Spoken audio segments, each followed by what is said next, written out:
Femininity seems to be the buzzword at the moment. There are femininity coaches, femininity principles, femininity guidelines, and courses and classes. And I'm wondering, what is it about modern life that has us women feeling so confused about how to really lean into our feminine energy? So my kind of theory is that in a lot of ways, men and women have been completely elevated as equals. And of course, we are equal in value and we should have equal opportunity, but we're not equal in the ways that we are, the ways that we're built in our mental and physical capacity and our emotional capacity.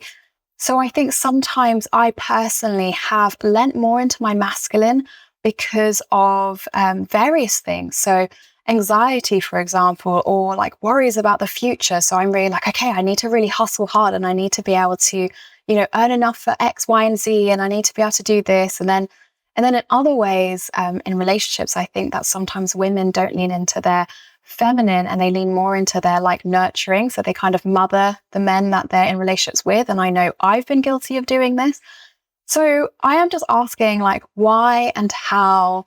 And I'm really leaning into the ways that I'm embracing my own femininity and really trying to lean into that soft life. Don't want to be in a hard life anymore. I don't want to be in that kind of struggle train mindset. I want to be able to be really soft and able to be feminine and able to give that gift to those around me as well. So I've made a little listicle of the ways that I'm trying to embrace that, especially this year. My word of the year, randomly generated by Word Generator, thank you, Internet, is be. And I really feel like that's actually such a feminine trait to just kind of be able to be, to go with the flow, to not always be so kind of like type A and very self-reliant and very controlling, which I also can be. So I am just really trying to learn and to be, see? Okay, so number one of how I am trying to really lean into my feminine is seeking devotion and not discipline. This came about in a conversation with my sister because I personally don't find that I am a very disciplined person. I find it very difficult to just buckle down and be like, okay, I want to do X, Y, and Z, and I want to achieve these goals. Like, I'm an ideas person, so I love creating and I love being like, oh, this is so great. Like, let's just, think about these and build these things, but I'm not very good at like maintaining and seeing them through. So I know that I have a problem with discipline. And my sister reworded this for me and kind of said to me to change my mindset. And how about if I change the word to devotion? So instead of being like, I need to be more disciplined, it's I need to be more devoted. Because women, we do often lead with our hearts and our feelings. And if you have a devotion to something, you're really going to pour yourself in. So I really love that concept. It's helped me a lot because I think when I think of discipline, I often think of maybe like exercise, and it seems like quite a manly trait, like being very disciplined. And it's never really sat right with me. So replacing that word with devoted is just going to be so helpful for me to think about what I'm devoted to doing and why I'm doing it. It gives you more of the why, and I think that's more motivating. So yes, that's my word. That's my word, and that's my goal, is to be more devoted. Number two might be controversial because I feel like as women, we often get told like, calm down, don't be so emotional. But this is leading with my feelings. And what I mean by that is changing the way I communicate things to people. So instead of saying very definitive statements like, that's too far, I'm not going, or something like that, I could say, I actually feel really tired and I don't think I can travel that far today. And that just gives a little bit more leeway of, you're giving a reason that's based on yourself. It doesn't sound so kind of cut and dry and black and white. And it just helps you to also sit in like why you're saying yes or why you're saying no to something. I read this amazing quote in the Boundaries book, which is that an internal no nullifies an external yes. So if inside you're thinking, I really don't want to do that, and then you say yes anyway out of obligation or any other reason, it actually nullifies that yes. So I think if you lead with your feelings, like I feel very excited about that, so of course I'm going to go, or I feel really happy for this person, so I'm going to be able to really celebrate them and rejoice with them while they rejoice. It's just going to make you more of an authentic person. And of course, I'm not saying that every feeling is good, because often I can also be like, I feel lazy, or I feel like I can't be bothered. So I'm almost thinking about leading with those most genuine and authentic, like best self feelings, and really listening to them. But also, if you do feel like I'm too lazy, I'm too unmotivated, it's also a good way to really look at that root cause. Like for me with these videos, sometimes I'm starting very slowly, and it's because my laziness, I think, is rooted in a lack of self-confidence. So I'm like, well, I don't know if anyone's even going to watch these videos. I don't know if it's going to be useful or fruitful to anyone. So why should I waste my time? And then that feels unmotivating. But then when I think, if only one person watches this and it encourages them or gives them some fruit, that's worth it. That's worth it for me. So it's about reframing things as well. Number 3 is embracing receptivity. So it's really accepting help from others and also being able to embrace that life is a push and a pull. That sometimes like we feel like we are so competent and capable and we just want to like kind of control everything. But we don't always have to do that. And I put that into place recently at a party. So I'm often the one who approaches someone first and I'll say, hello, how are you? Great to see you. And I just decided at this party recently, I was like, I am not going to do that because I've done it enough times that I hope that this person feels like comfortable around me. They know that I am interested in speaking to them and that I like them. But I was also like, I'm not going to be grasping for everyone's attention. I'm going to go and just be at this party. So I was just having various conversations. It was really lovely. And I'd see, for example, a woman that I knew, and often I would straight away go up and talk to her. And I just decided not to. I decided to really be present in the conversation that I was in and to not necessarily feel that I'm always the one, that if I don't go say hello to her, she's not going to say hello to me, because that's a really stressful place to be. So I think for me as well, it's accepting help and being able to be open. So not always feeling I have to control the situation. Like, you know, even if you're at home with your family and you're usually the one who kind of gets up and goes to see everyone, like you can just sit and let people come to you. And I think that energy is an energy of like thriving and not grasping. It's this mode of my hands are open, but I'm not grabbing. I'm not trying to grab for something. And I think this is going to come up a bit later, but I'm kind of a self-confessed like hustler. So I'm always trying to make things happen. I'm a little bit of a toxic productivity type addict. And this is really encouraging me, like, just be open to receiving. Just be open to, you know, like if I'm a bit tired, I don't necessarily need to make the plan, or I don't necessarily need to be the one to make the suggestion. I can just be and see and let other people kind of take those roles as well. And I think it's a much nicer, you're probably a much nicer person to be around because you're not being so buzzy and kind of forcing things to happen. So that's definitely something that this year I'm really embracing. Number 4 is prioritizing my well-being and my health. This has been something that I think as a self-confessed people pleaser, I've not always done. So I have some food intolerances, which I tend to ignore and bury so that I can say yes to every dinner. I don't want to be a burden. I don't want to be a bother. So I don't say it. I also feel great if I'm asleep by 10, but I don't want to be that person who leaves the party early or who has to say no because something's starting at 9. And for me, it's really helped me to be very genuine and very authentic, to put my well-being first, because it just helps me to really enjoy wherever I'm at, and I don't become resentful to other people, which is unfair because it's my own decision to go to something that I know might not be the best health choice for me. And I really think that mentally, when I'm feeling physically well, I'm just a nicer person to be around. So that also helps me to be more feminine, to be more loving, to be more sensitive, and to be more giving. So that is number 4. Number 5 is having boundaries. So this is something that I've found very difficult my entire life, and it's something I'm really learning. And it's about having boundaries that are irregardless of other people. I think this is really helpful if you are in a position of dating as well and trying to find your person, because you know the boundaries that you have irregardless of the person that you have met or may meet. So it could be a case of, I know I would not marry someone who was struggling with a current addiction. So, you know, that's something which like I know. And if I have that boundary right at the get-go, even if I meet the most handsome, the most charming, the loveliest man, and I fall for him, the moment he says to me, I'm actually struggling with this addiction, but I think it's fine to still get married or whatever, I can say, actually, for me, this is really a red line. And it's not to say like, you know, bye, but, you know, it's obviously telling that person that you would not marry someone in that situation. So they just need to work themselves out of that situation. And it doesn't come from a place of judgment on them. It just comes from a place for you. You know what you can and cannot handle. So that's been really healthy for me. Another boundary that's been really good is this thing called triangulation. So triangulation is when you have like three, so it could be like a mother and two sisters.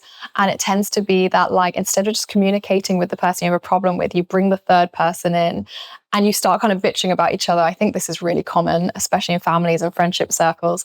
And I've decided like, no, that is actually a boundary for me, that like, if someone has an issue with me, I really hope they can talk to me first and directly, as they say in the Bible, rather than kind of bitching to others. So I also put that boundary on myself, and I'm really trying, and it's something that I do struggle with, is just really trying to be like, okay, if I have a problem with someone, I need to have the courage to say it to them, because I myself have the boundary that I hope people don't bitch about me and just talk to me to my face. So I think boundaries just allow me to like be the woman that God created me to be, rather than always trying to lean with like what I think the other person wants me to be like, or anything like that. So it just helps me to understand myself more, what I will and will not put up with. And I think that helps you move in the world with way more confidence and ease. And what is more attractive than a woman who's confident and just like easy and knows herself and can be full of joy? So boundaries is something that I'm learning. I've almost finished the boundaries book, and it's very new to me. So if you have any tips about kind of how to have and maintain good boundaries while still being a very kind and generous and charitable person. Because I think I always thought of boundaries as like, oh, those are those people who are really like hard-lined people who are just saying like, oh, I would never put up with this. And they're not necessarily the most empathetic or understanding. So I'm still learning how to navigate it in that heart of charity and love as well. Number 6 is believing in my ability to inspire others. I think that as women, we have this real gift to like encourage and lift others up. We do it all the time. We like compliment each other. We, we'll just talk to a stranger on the street and say, wow, your hair looks amazing, or I love your dress. And these are things that can really lift people. And it's a quality that I don't think men have as much. They're not as likely to really talk up another person. So I think there's something really beautiful about that, being someone's cheerleader, being a great friend, being a great spouse, being a great daughter, sister, mother, and really knowing that we do have this ability to really nurture people and really encourage others. And we can do that by always speaking in truth and being joyful. And I think there's just something so empowering about that. Like, I know that if I really need a pick me up, I know exactly the female friend that I go to for like a little pep talk. And why wouldn't we want to be that female friend? So I think that's really helping me to really understand and harness the power of encouragement that we have as women, because, we're so able to lead with our hearts, with our feelings, with emotions. And we're normally very good with language and can be very good at describing others and lifting them up. So, like for a birthday message, I just love really like picking out 5 qualities I love about that person and really saying, thank you for being such a great friend. You're such a good listener. You're such a good X, Y, and Z. So I think harnessing that is really powerful and really beautiful and super feminine. Number 7 is bringing beauty into my everyday. So I'm trying to be a lot better with ensuring that my home environment is always very beautiful, and trying to not see these things as gratuitous, and really like, okay, if you want to have a vase of fresh flowers, that's actually something that's going to make you feel really happy, and that your family or whoever you live with also benefits them as well. So I really try and take care of like making sure things are tidy and looking beautiful. And also, why save your Sunday best only for Sunday? Like, it's really lovely, I think, to wear things that make you feel beautiful, to wear things that bring beauty to the world. Especially, we live in an age now where so much of beauty is being removed from modern life. So I'd really recommend the documentary on beauty by Roger Scruton, because it's interesting to see how like architecture, like everything from a lamppost to a bin, how like the different kind of styles throughout the ages, it just doesn't motivate or inspire when we're surrounded by things which are very functional and not pretty. So I do try, I think my style tends to be functional fashion. So I try to always feel comfortable, but if I can bring some beauty, I just think it really elevates. And I love it when I'm out, especially walking my dog, and I just see a really beautiful woman. They tend to be the older ladies. They'll just be in like lovely berets and like a nice colorful coat. And it just makes me so happy to see them. So bringing beauty into my everyday through like interiors, through my wardrobe, through the little things, like even pretty stationery, that is really helping me to like lean into that feminine energy, because I really think, women really do make houses homes. Like we're able to just see little details and bring things. And I think it's just lovely. And I've gotten into lately the art of letter writing. And I have one of those really pretty address stamps, like return address stamps. And even like that, every time I write a letter and I use my stamp, it just makes me so happy, because I'm like, this is so pretty. And it's an easy way to just bring little moments of joy into your life. And I really, really encourage, like, anything you use every day, try to love it. So like your plates, your mugs, your toothbrush. I don't know how pretty toothbrushes are, but at the moment my toothbrush is pink and it makes me quite happy to see it. So yeah, just that bringing beauty into your everyday and also outwards as well. And lastly, it is really learning and accepting that my biology is not built for the daily grind. Yes, I'm talking about hustle culture, because I used to love calling myself a hustler. I was like, I've got this full-time job and I got this side hustle and this side hustle and this side project. And I'd say it almost with pride, like it gave me value. And for me, like, I would just work myself until burnout. And I really thought that was like the most interesting thing about me.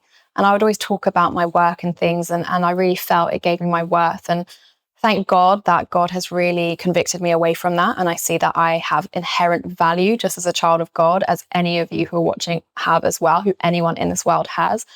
And that's really freed me to just know that I don't need to always be busy, because I think that can be an addiction in itself, like busyness.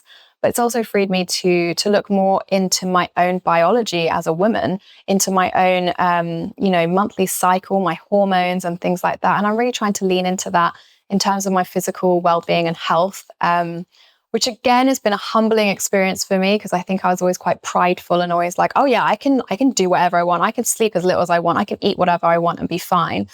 And it's been humbling for me to realize, actually, God is asking you to be a better steward of your body. So I'm still not an expert in it, but I'm trying to learn about the different phases, the different menstrual phases in our month. I have some notes because I don't know it off by heart.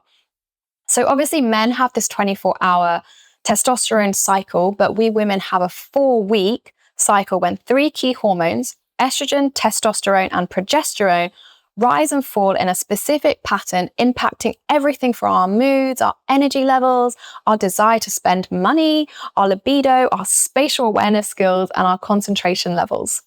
Which is amazing, because I remember someone saying to me, like, try to not do your driving test on your period. And I was like, why? So I guess this makes sense. And this is what we women are living through every month. So I've got the different phases. So during the follicular phase, which is the first phase, we feel happy and we feel more energetic. So maybe that's a time to really, go for projects you want to do. During ovulation, we feel our most attractive and confident, and we're our most attractive to others, to men, and they are most attracted to us then. So that's also like a really exciting, maybe go on a date during that time. During the luteal phase, we feel more stressed and we can be moody, because we're really, we're amping up ready for menstruation. So that's a time when you should be really prioritizing resting and digesting. So I'm trying to do that better. And then obviously during menstruation, I think we're spending more calories, aren't we? So we feel more tired and we need to rest more. And I think that has really helped me to understand, because sometimes I'm like, wow, I feel so great. I can really achieve anything. And then other times I'm just like, oh my gosh, I'm so overwhelmed and so tired and I cannot do anything. And I think it's really important for us to accept that unlike men who are on the 24-hour cycle, we are on a different kind of timeline, and we need to give ourselves more grace and to be a little bit more relaxed. So for me, I'm practically trying to do that with things like an earlier bedtime, figuring out work that I'm able to do semi-remotely as well, so I can have a bit more of a domestic life, and also reflecting what I eat, what I do, according to that cycle as well. So I'm still learning about that as well. So any women here who know anything about the monthly cycle, please teach me, because I'm quite new to this. And yeah, so that is it. That's how I'm leaning into my feminine this year, but I'm sure I'm going to be learning this my entire life. But I would love to hear from you guys if you have any tips. I said you guys, I mean you women. If you have any tips or any ways that God has really been inviting you to lean into that feminine energy and to be able to really give out that love to yourself and to others. So, okay, it's been great speaking to you, and I'll speak to you soon. Bye.